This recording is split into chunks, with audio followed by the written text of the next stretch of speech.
আমাদের আত্মার আর এক ধরনের যে রোগগুলো আছে, যেই রোগগুলোর কথা জাকাতের আলোচনার মধ্যে সংক্ষিপ্ত করে বললাম, ওই রোগগুলো থেকে পরিষ্কার রাখাও আত্মাকে পরিষ্কার রাখা। সেটা কি? আপনার যদি রাগ হয় প্রচুর, তাহলে রাগ আত্মার রোগ, আপনি অসুস্থ।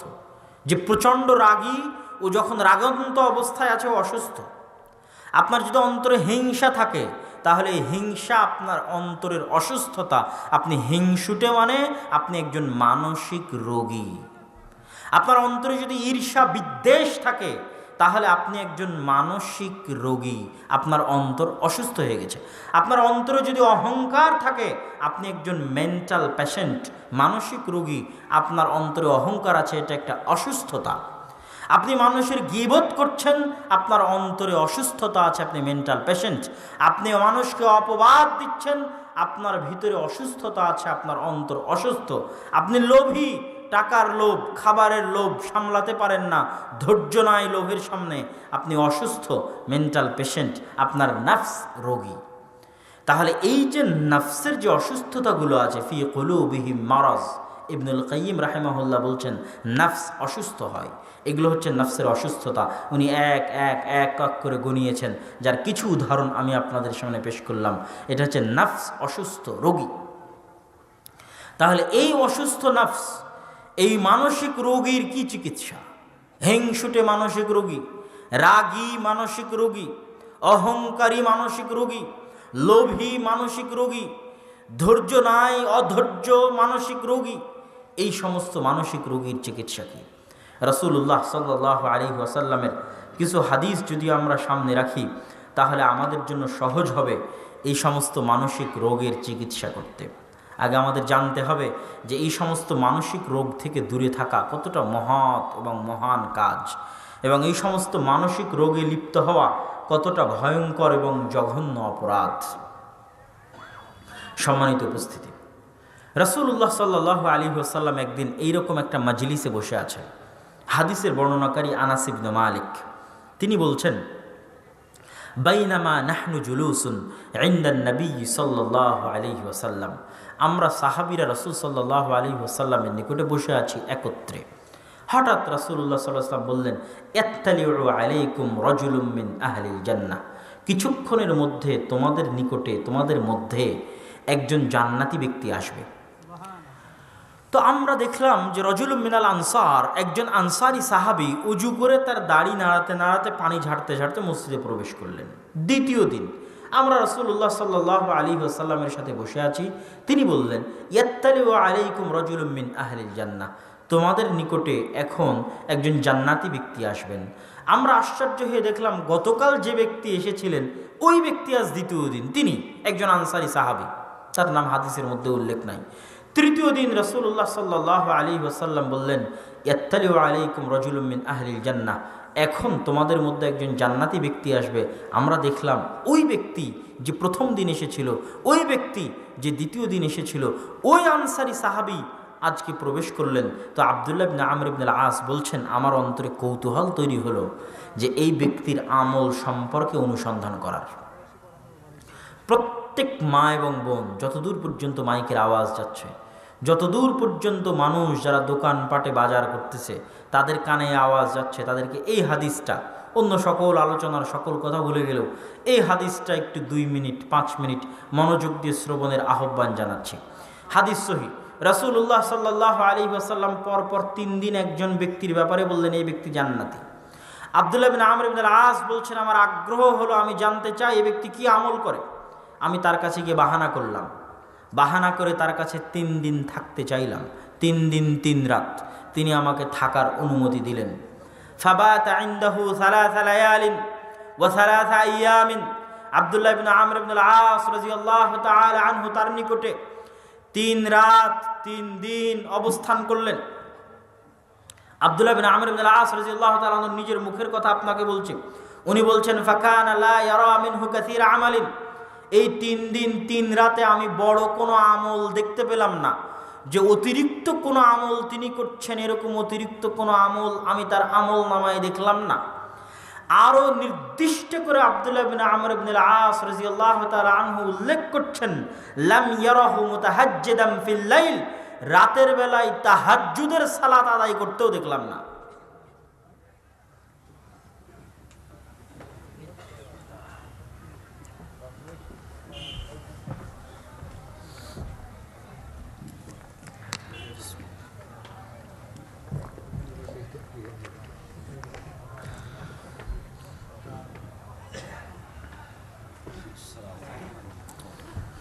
সম্মানিত উপস্থিতি, আব্দুল্লাহ ইবনে আমর ইবনে আল-আস এই ব্যক্তির নিকটে 3 রাত 3 দিন অবস্থান করলেন। যেই ব্যক্তি সম্পর্কে রাসূলুল্লাহ সাল্লাল্লাহু আলাইহি ওয়াসাল্লাম পরপর 3 দিন ঘোষণা দিয়েছেন দুনিয়াতে জীবিত থাকা অবস্থায় যেই ব্যক্তি জান্নাতি। 3 দিন 3 রাত তার বাড়িতে অবস্থান করার পর আব্দুল্লাহ ইবনে আমর ইবনে আল-আস বলছেন, আমি তাকে বেশি কোনো আমল করতে দেখিনি, নির্দিষ্ট করে বলছেন তাহাজ্জুদের সালাত আদায় করতেও দেখিনি। আমি তো আশ্চর্য হয়ে গেলাম, যেই ব্যক্তিকে আল্লাহ রাসূল জান্নাতের ঘোষণা দিচ্ছেন, জান্নাতের সার্টিফিকেট দিচ্ছেন, ও তাহাজ্জুদের সালাতও আদায় করে না। এবং দিনের বেলা বেশি কোনো আমল, অত্যধিক কোনো আমল আমার নজরে আসলো না, আমার চোখে পড়লো না, না দিনের বেলা না রাতের বেলা। আমি 3 দিনের দিন যখন ফিরে চলে যাচ্ছি তখন তাকে জিজ্ঞেস করলাম, ঘটনা এই রাসূলুল্লাহ সাল্লাল্লাহু আলাইহি ওয়াসাল্লাম এই বলেছেন, এই অবস্থা, এই জন্য এসেছিলাম, আপনি কি বলতে পারবেন আপনি কি আমল করেন? তখন ওই ব্যক্তি বললেন যে তার কোনো এমন আমল তার জানা নেই। আব্দুল্লাহ ইবনে আমর ইবনে আল-আস বিদায় নিচ্ছেন, বিদায় নিতে যাবেন এমত অবস্থায় তিনি আবার তাকে ডাক দিয়ে বললেন, হ্যাঁ, তবে একটা আমলের কথা বলতে পারি, জানি না এটাই সেটা কিনা, তবে একটা আমলের কথা বলতে পারি, সেটা হচ্ছে প্রত্যেক রাতে যখন আমি ঘুমাতে যাই, প্রত্যেক রাতে যখন আমি বিছানায় যাই, আমার পাড়া প্রতিবেশী, ভাই বোন, আত্মীয় স্বজন, ব্যবসা বাণিজ্য, দোকানপাট, ব্যাংক ব্যালেন্স, স্ত্রী পুত্র, যার সাথে সারাদিন যা কিছু ঘটেছে, কার ওপর রাগ করেছি, কার সাথে হিংসা করেছি, কার বিরুদ্ধে বিদ্বেষ করেছি, কার ওপর মনক্ষুণ্ণ হয়েছি, কার ওপর রাগান্বিত হয়েছি, যত কিছু সংঘটিত হয়েছে, কে পৃথিবীতে আমার সাথে শত্রুতা করছে, কে পৃথিবীতে আমার সাথে দুশ্মনী করছে, পৃথিবীর সকল শত্রু দুশ্মন বন্ধু বান্ধব যে আমার হক মেরে খাচ্ছে তাকেও, যার উপর আমি রাগান্বিত হয়েছি তাকেও, পৃথিবীর প্রত্যেকটা মানুষকে নিঃস্বার্থভাবে ক্ষমা করে দিয়ে পরিষ্কার পরিচ্ছন্ন হৃদয় নিয়ে আমি ঘুমাতে যাই। আব্দুল্লাহ বিন আমর ইবনে আল-আস বলছেন, এটাই সেটা যে পরিষ্কার পরিচ্ছন্ন হৃদয়ের কারণে দুনিয়াতে থাকতেই রাসূল সাল্লাল্লাহু আলাইহি ওয়াসাল্লাম আপনার জান্নাতের ঘোষণা দিয়েছে। এটার কথাই আল্লাহ সুবহানাহু ওয়া তাআলা পবিত্র কোরআন মাজিদে বলেছেন, লা ইয়ানফাউ মালু ওয়ালা বানুন ইল্লা মান আতা বিকলবিন সালিম। ধন সম্পদ কাজে দিবে না, সন্তান সন্ততি কাজে দিবে না, কলবে সালিম, পরিচ্ছন্ন হৃদয়, পরিষ্কার আত্মা। প্রত্যেক মা বোন, প্রত্যেক ভাই বোন যারা মানসিক রোগী, হিংসুটে, বিদ্বেষী, রাগান্বিত, পরশ্রী কাতর, লোভী, প্রত্যেকের উচিত রাতে ঘুমাতে যাওয়ার সময় পৃথিবীর সকল মানুষকে নিঃস্বার্থভাবে নিশ্চিন্ত হৃদয়ে ক্ষমা করে দেওয়া। জেনে রাখেন, পরিষ্কার পরিচ্ছন্ন হৃদয় ছাড়া মানুষ জান্নাতে যাবে না। যদি জান্নাতের হকদার হয়েও যায়, আল্লাহ তাকে জোর করে পরিষ্কার পরিচ্ছন্ন করবে। রাসূলুল্লাহ সাল্লাল্লাহু আলাইহি ওয়াসাল্লাম বলছেন, ইখলাসুল মুমিনুনা ইয়াউমাল কিয়ামাহ, কিয়ামতের দিন মুমিনদেরকে যখন পুলসিরাত থেকে নাজাত দিয়ে দেওয়া হবে, নিজ নিজ আমলের জোরে পুলসিরাত পার হয়ে যাবে। সবাই জানেন, পুলসিরাত পার হয়ে যাওয়ার পর মুমিনদেরকে বাধা দেওয়া হবে। ইউহবাসুন, কোথায় বাধা দেওয়া হবে? ইনদাল কান্তারা, আর একটা ব্রিজ, আর একটা নদী তাদেরকে অতিক্রম করতে হবে, ওখানে তাদেরকে বাধা দেওয়া হবে। কেন? ইউকাসসু বাইনাহুম মাযালিম আল্লাতী কানাত ফিদ দুনিয়া। ওই কান্তারার মধ্যেই সমস্ত জান্নাতি মুমিনদের হৃদয়ে যে বিদ্বেষ ছিল হালকা পাতলা, কারো বিরুদ্ধে যদি হিংসা থেকে থাকে, কারো বিরুদ্ধে যদি রাগ থেকে থাকে, ক্ষোভ থেকে থাকে, এই সামান্য হিংসা নিয়ে তাকে জান্নাতে যেতে দেওয়া হবে না, এই সামান্য বিদ্বেষ নিয়ে তাকে জান্নাতে যেতে দেওয়া হবে না। জান্নাত রোগী, মানসিক রোগীদের জন্য নয়, জান্নাত পরিষ্কার পরিচ্ছন্ন হৃদয়ের অধিকারীদের জন্য। এই জন্য আল্লাহ ওখানে একটা নদী বানিয়েছেন, ওই নদীতে গোসল করে প্রত্যেক মুমিনের হৃদয়কে বাধ্যতামূলক পরিষ্কার পরিচ্ছন্ন করা হবে। এবং জান্নাতে কোনো মুমিনের প্রতি কোনো মুমিনের কোনো হিংসা, কোনো মুমিনের প্রতি কোনো মুমিনের কোনো রাগ, কোনো মুমিনের প্রতি কোনো মুমিনের কোনো বিদ্বেষ কিছুই থাকবে না। সকল হিংসা বিদ্বেষ মুক্ত অবস্থায়, পরিষ্কার পরিচ্ছন্ন অবস্থায় জান্নাতে প্রবেশ করতে হবে।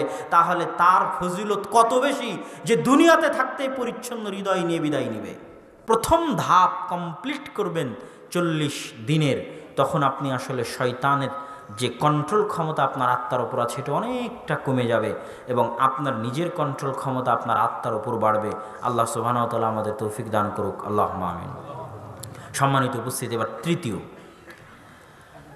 তৃতীয় পদ্ধতি, আত্মাকে প্রশিক্ষিত করার, প্রশিক্ষণ দেওয়ার, পরিশুদ্ধ করার তৃতীয় কাজ বলার আগে মাঝখানে আরেকটা কথা বলিনি যে ইসলামে যত হুকুম আহকাম আছে সব হুকুম আহকাম দিন শেষে আত্মাকে পরিশুদ্ধ রাখার জন্যই। সব হুকুম আহকামই দিন শেষে আত্মাকে ক্লিন রাখার জন্য। যেমন সিয়াম, রমজান মাসের রোজা, এটা একটা প্রশিক্ষণ। না খেয়ে থাকতে হবে, গুনাহ বিরত থাকতে হবে, এটা একটা প্রশিক্ষণ। আত্মাকে কন্ট্রোল করা, যে না খাওয়া যাবে না, না গুনাহ করা যাবে না, কেন আমি রমজান মাসে আছি, এটা একটা প্রশিক্ষণ, অন কাইন্ড অফ প্র্যাকটিস, যে আপনি আত্মাকে কন্ট্রোল করা শিখতেছেন। এরকম প্রত্যেকটা জায়গায় যেমন আমাদের অন্তরের অসংখ্য ব্যাধি আছে, খালি যেগুলোই ব্যাধি তা নয়, লোভ লালসা ব্যাধি, কৃপণতা ব্যাধি, জাকাত দিতে হবে। যখন জোরপূর্বক আপনার কাছ থেকে টাকা বের হয়ে গেল, আস্তে আস্তে আপনি উদার হওয়া শিখবেন, কৃপণতা থেকে বের হবেন, লোভ লালসা থেকে বের হবেন, আপনার আত্মা পরিষ্কার হবে। জাকাতের ক্ষেত্রে আল্লাহ বলেছে মানুষের আত্মা পরিষ্কার করার জন্য জাকাত দিতে হবে। তারপরে চক্ষু নিচু রাখার ক্ষেত্রে আল্লাহ সুবহানাহু ওয়া তাআলা বলেছেন আত্মা পরিষ্কার রাখার জন্য চক্ষু নিচু রাখতে হবে। ওগুলো বিষয় আমি বিস্তারিত বলবো। তো তৃতীয় পদ্ধতি বলার আগে মাঝখানে যেটা বললাম, ইসলামের যত হুকুম আহকাম আছে সবগুলোর মূল উদ্দেশ্য হচ্ছে আমাদের নাফস যেন ক্লিন এবং পরিষ্কার থাকে।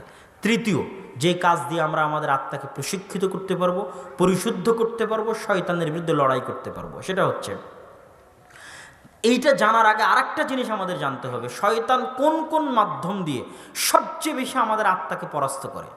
এক, আমাদের চোখ দিয়ে সবচেয়ে বেশি পরাস্ত করে আমাদের আত্মাকে। দুই, আমাদের জিহ্বা দিয়ে আমাদের আত্মাকে সবচেয়ে বেশি পরাস্ত করে। তিন, আমাদের কান দিয়ে আমাদের আত্মাকে সবচেয়ে বেশি পরাস্ত করে। এগুলো প্রত্যেকটা ডাইরেক্ট কানেকশন আছে রুহের সাথে। তার মধ্যে সবচেয়ে বড়টা হচ্ছে জিহ্বা। কত হাদিস নেবেন জিহ্বার ওপর। শাইখ আব্দুর রাজ্জাক বিন ইউসুফের কোনো একটা বক্তব্য যদি শুনেন জিহ্বার ওপর, অসংখ্য হাদিস পাবেন। রাসূলুল্লাহ সাল্লাল্লাহু আলাইহি সাল্লাম বলছেন, তোমরা যত আমল করো না কেন ইসলামের, সব আমলের রাজা হচ্ছে এই জিহ্বা। এটাকে যদি কন্ট্রোলে রাখতে পারো তাহলে সব কিছু ঠিক আছে, না হলে কিছুই নাই। তাহলে এই জিহ্বা, এটা হচ্ছে শয়তানের একটা অস্ত্র, যেটা দিয়ে শয়তান আমাদের রুহের উপর অ্যাটাক করতে পারে। কিভাবে? আমি মুখ দিয়ে আউল ফাউল বলবো, গীবত করব, তোহমত দেব, অপবাদ দেব, গল্প গুজব করব, প্রত্যেকটা কথাই লেখা হচ্ছে কোন কথার কারণে যে জাহান্নামে চলে যাব। সবচেয়ে সহজ যে মাধ্যমে শয়তান আমাকে জাহান্নামে নিয়ে যেতে পারে, এটা হচ্ছে জিহ্বা। যেহেতু জিহ্বার উপর আমাদের কন্ট্রোল ক্ষমতা সবচেয়ে কম, আর এটাকে আমরা সবচেয়ে হালকা মনে করি, সবচেয়ে পাতলা মনে করি। মা বোনেরা এক জায়গায় বসলেই শুরু হয়ে গেল, উইদাউট এনি কন্ট্রোল জিহ্বা চলতেছে। আমরা এক জায়গায় গাড়িতে উঠলে শুরু হয়ে গেল, উইদাউট এনি কন্ট্রোল জিহ্বা চলতেছে। গালিগালাজ থেকে শুরু করে, তারপরে গীবত তোহমত থেকে শুরু করে, অযথা আউল ফাউল কথা থেকে শুরু করে, মিথ্যা কথা থেকে শুরু করে, মজাক থেকে শুরু করে, সব কিছু প্রত্যেকটা আমরা জিহ্বা দিয়ে করতেছি। আর এই কোনটার কারণে যে জাহান্নামে চলে যাবো আমরা জানি না। তাহলে অতি সহজে যেটা দিয়ে শয়তান আমাদের জাহান্নামে নিয়ে যেতে পারে, এটা জিহ্বা। তাহলে এই জিহ্বার বিপরীত যেটা, সেটা হচ্ছে তৃতীয় কাজ, যেটা দিয়ে আমরা শয়তানের বিরুদ্ধে আত্মাকে পরিশুদ্ধ রাখবো, সেটা হচ্ছে আল্লাহর জিকির। সেটা কি? আল্লাহর জিকির। লিসানুন যাকির, যেই জিহ্বা আউল ফাউল বকে না, গীবত তোহমত করে না, অযথা পেঁচাল পারে না, গল্প গুজব করে না, আড্ডা পিটে না, লিসানুন যাকির, বরং প্রতি পদক্ষেপে, প্রতি ধাপে ধাপে যেই জিহ্বা কার নাম উচ্চারণ করে? আল্লাহর নাম উচ্চারণ করে। তাহলে প্রতি ধাপে ধাপে আল্লাহর নাম উচ্চারণ করার বিরুদ্ধে শয়তানের কি সম্পর্ক? আশ্চর্য হবেন। রাসূলুল্লাহ সাল্লাল্লাহু আলাইহি ওয়াসাল্লাম যত দোয়া দিয়েছেন, প্রত্যেকটা দোয়াকে উনি শয়তানের সাথে কানেক্টেড করেছেন, প্রত্যেকটা দোয়া। আমি আপনাকে একটা একটা করে উদাহরণ দিই। রাসূলুল্লাহ সাল্লাল্লাহু আলাইহি সাল্লাম বলছেন, ইযা দাখালা আহাদুকুম ফি বাইতি, যখন তোমাদের কেউ বাড়িতে প্রবেশ করে তখন যেন বলে আসসালামু আলাইকুম। আসসালাম আল্লাহর নাম। যদি আসসালামু আলাইকুম বলে, বাড়ি থেকে শয়তান পালাবে। যদি আসসালামু আলাইকুম না বলে, শয়তান বলবে বাড়ি তোমাদের থাকার জায়গা, খাওয়ার জায়গা। তাহলে সালাম দেওয়ার সাথে কাকে সম্পৃক্ত করলেন আল্লাহ রাসূল? কাকে সম্পৃক্ত করলেন? শয়তান। এটা একটা ধাপ, বাড়িতে প্রবেশ করা আমার জীবনের একটা ধাপ। ওটার মধ্যে আল্লাহর জিকির সংযুক্ত করা হয়েছে। আসসালামু আলাইকুম বলার সাথে শয়তানের সম্পর্ক, কেননা শয়তান আমাদের রূহ, নাফস, আমাদের আত্মা কন্ট্রোল করতে পারে। ইযা আকালা আহাদুকুম লা ইয়াযকুর ইসমাল্লাহ, যখন তোমাদের কেউ খায় যদি বিসমিল্লাহ বলে শয়তান খাবে না, যদি বিসমিল্লাহ না বলে ওর সাথে শয়তান খাবে। তাহলে খাওয়া এটা আমাদের জীবনের একটা কাজ, একটা ধাপ। ওই ধাপে আল্লাহর নাম উচ্চারণ করতে বলা হচ্ছে লিসানুন যাকির, ওই জিহ্বা যে আল্লাহর নাম স্মরণ করে ধাপে ধাপে। আল্লাহর নাম স্মরণ করাকে কার সাথে সম্পৃক্ত করা হলো? শয়তানের সাথে। টয়লেটে প্রবেশ করবে আল্লাহুম্মা ইন্নী আউযু বিকা মিনাল খুবুসি ওয়াল খাবাইস, কার থেকে বাঁচতে? শয়তান থেকে বাঁচতে। স্ত্রীর সাথে যাচ্ছে, সাংসারিক জীবনে দোয়া পড়বে বিসমিল্লাহি আল্লাহুম্মা জান্নিবনা শাইতান ওয়া জান্নিবি শাইতানা মা রাযাকতানা, কার থেকে বাঁচতে? শয়তান থেকে বাঁচতে। যেন পেটে যে সন্তান আসবে সেটাকে যেন শয়তান ক্ষতিগ্রস্ত করতে না পারে। সন্তানকে কোলে নিবে, কোলে নিয়ে কি দোয়া পড়বে? আউযু বিকালিমাতিল্লাহি তাম্মা মিন কুল্লি শাইতানিন ওয়া হাম্মা ওয়া মিন কুল্লি আইনিন লাম্মা, কার থেকে বাঁচতে? ওই ছোট বাচ্চাকে কার থেকে বাঁচাতে? শয়তান থেকে বাঁচাতে। কত নিবে? ইসলামের প্রত্যেকটা ধাপে ধাপে যে দোয়া শেখানো হয়েছে, প্রত্যেকটা দোয়া কার থেকে বাঁচতে শেখানো হয়েছে? শয়তানের থেকে বাঁচতে শেখানো হয়েছে। তাহলে আমাদের তৃতীয় কাজ, যদি আমাদের আত্মাকে শয়তানের কন্ট্রোল থেকে বাইরে রাখতে চাই, নিজের কন্ট্রোলে রাখতে চাই, তাহলে জীবনের প্রতিটা ধাপে যে দোয়াগুলো রাসূল সাল্লাল্লাহু আলাইহি ওয়াসাল্লাম শিখিয়ে দিয়েছেন, ওই প্রতিটা দোয়া আমরা যত বেশিভাবে আমাদের জীবনের মধ্যে সম্পৃক্ত করব, শয়তানের কন্ট্রোলের বাইরে আমরা ততটা চলে যাব এবং আমার আত্মা স্বাধীন থাকবে, আমরা স্বাধীন থাকব। সম্মানিত উপস্থিতি, একজন রাশিয়ান জাদুকর, আল্লাহু আলাম তার কথা সত্য মিথ্যা কতটুকু, কিন্তু হাদিসে তো প্রমাণ হয়। একজন রাশিয়ান জাদুকরের একটা ভিডিওতে সে বলছে যে যখন আমরা কোনো জাদু করি তখন যেই সমস্ত মুসলমানেরা 5 ওয়াক্ত সালাত আদায় করে এবং এই যে প্রতি ধাপে ধাপে জিকির করতে অভ্যস্ত, আল্লাহর নাম উচ্চারণ করতে অভ্যস্ত, এদের শরীরের চারি সাইডে এমন একটা অদৃশ্য অবয়ব, এমন একটা অদৃশ্য দুর্গ, এমন একটা অদৃশ্য পাহারা, যে কোনো জাদু, কোনো বদনজর, কোনো শয়তানের আক্রমণ, কোনো কিছুই ওটা ভেদ করে ভিতরে প্রবেশ করতে পারে না।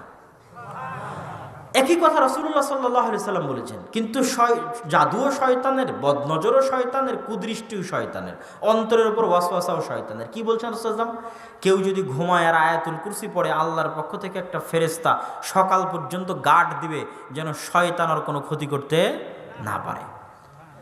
তাহলে এই যে প্রতি ধাপে ধাপে দোয়া, বিসমিল্লাহি লা ইয়াদুররু মা ইসমিহি শাইউন ফিল আরদি ওয়ালা ফিস সামা ওয়া হুয়াস সামিউল আলিম, কেউ যদি সকালে বলে সন্ধ্যা পর্যন্ত শয়তান আর কোনো ক্ষতি করতে পারবে না, সন্ধ্যায় বললে সকাল পর্যন্ত শয়তান আর কোনো ক্ষতি করতে পারবে না। আইনে রাসূল দোয়া অধ্যায় বই যদি যাওয়ার সময় নিয়ে যান স্টেজ থেকে, তো আইনে রাসূল দোয়া অধ্যায় বইয়ের প্রত্যেকটা দোয়ার সাথে দেখবেন শয়তান সম্পৃক্ত, প্রত্যেকটা দোয়ার সাথে। সূরা নাস, ফালাক, ইখলাস এগুলোর মধ্যে প্রত্যেকটা জায়গায় শয়তান থেকে পরিত্রাণ চাওয়া হয়েছে। তাহলে শয়তান আমাদের ভয়ঙ্কর শত্রু। শয়তান থেকে বাঁচতে 1 নাম্বার তাওহীদ, 2 নাম্বার সালাত, 3 নাম্বার কি বলেন তো? জিকির। 3 নাম্বার কি? কেননা শয়তানের সবচেয়ে বড় অস্ত্র জিহ্বা। এই জিহ্বাকে এখন শয়তানের বিরুদ্ধে প্রয়োগ করতে হবে।